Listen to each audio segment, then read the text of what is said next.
After the huge general sigh of relief that the political turmoil in the USA of the last month is now over, the focus is rapidly turning to what exactly the new President Joe Biden's policies will be to pull his country back from the COVID abyss.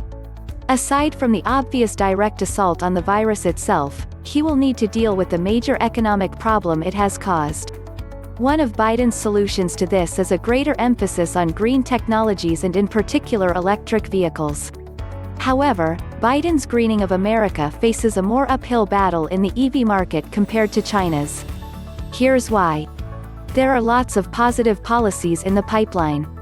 During his campaign, Biden pledged to restore the full federal tax credit for electric vehicle purchases. This will be great for GM and Tesla, which already used theirs up a year ago. Biden also proposes to convert all 500,000 U.S. school buses to electric by 2030. The pledges around infrastructure are vaguer, with a call for a national network of 500,000 electric vehicle chargers, but no clear plan yet for how to get there.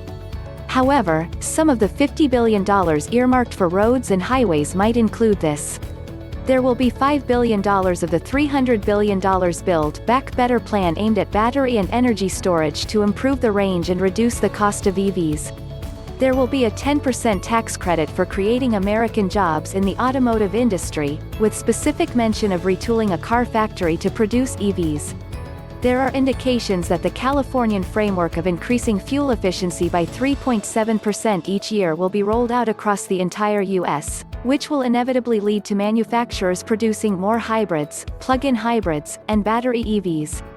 This is all great news for EV adoption, and there's no denying that the incoming Biden administration will be much more favorable towards green technologies than the outgoing Trump one, which presumably wanted to return to steam engines running on clean coal.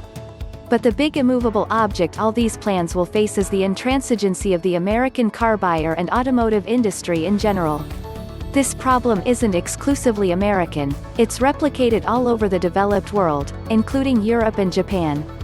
Just a few minutes on a public forum discussing EVs will show just how much resistance there is to this disruptive technology from a wide variety of directions, and anecdotal evidence is borne out by recent statistics.